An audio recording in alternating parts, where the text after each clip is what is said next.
দাঁড়াও স্কিপ না করে পুরো ভিডিওটি দেখো। তো হ্যালো বন্ধুরা, কেমন আছো তোমরা সবাই? আশা করছি ভালো আছো।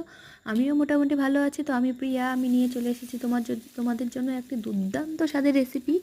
সেটি হচ্ছে কাবলি ছোলা দিয়ে আলু দিয়ে ডিম দিয়ে একটি রেসিপি। সেই জন্য আমি ডিমটা ফার্স্ট অফ অল ভেজে নিয়েছি।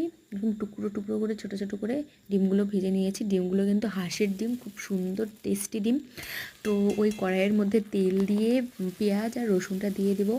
দেওয়া হয়ে গেলে লাল লাল করে পেঁয়াজ রসুনটা ভেজে নিয়ে তারপরে আদা বাটা আর লঙ্কা বাটা আমি দিয়ে দিয়েছি 2 চামচের মতো। দিয়ে ভালো করে কষিয়ে নেব যাতে তার কাঁচা গন্ধটা না থাকে। তো কষানো হয়ে গেলে ওই পর্যায়ে আমি দিয়ে দেবো কাবলি ছোলা আর আলুটা। তো আমরা তো এগুলোকে কাবলি ছোলা বলি, তোমরা কে কী বলো অবশ্যই কমেন্ট করে জানিও। আর আমি ছোলাগুলোকে সকালে ভিজিয়ে রেখেছিলাম আর এখন রান্না করছি, সেই জন্য বেশি জল না দিলেও হবে। পরিমাণ মতো একটু জল দেবো যাতে আলু আর কাবলি ছোলাটা সেদ্ধ হয়ে যাবে। তো এই পর্যায়ে আমি কোনো কিছু শুকনো উপকরণ মিশিয়ে নেব। সেগুলি হচ্ছে লঙ্কা গুঁড়ো, জিরে গুঁড়ো, হলুদ গুঁড়ো, ধনে গুঁড়ো আর লবণ। ব্যাস এগুলো দিয়ে ভালো করে একটু নেড়ে চেড়ে নেব। নেড়ে চেড়ে নিয়ে জল দিয়ে দেব। আর এরকম করে তোমরা অবশ্যই ট্রাই করো, খুব সুন্দর খেতে হয়। আর এরকম করে আমাকে অবশ্যই তোমরা জানাবে কেমন খেতে হলো, আর কমেন্টে অবশ্যই কিন্তু আমাকে জানাবে। তো এই যে জল দেওয়া হয়ে গেল, এখন আমি এটাকে ঢেকে দেব। ঢেকে দেওয়ার 10 মিনিট এটাকে ফুটাবো যাতে ভালো করে সেদ্ধ হয়ে যায়।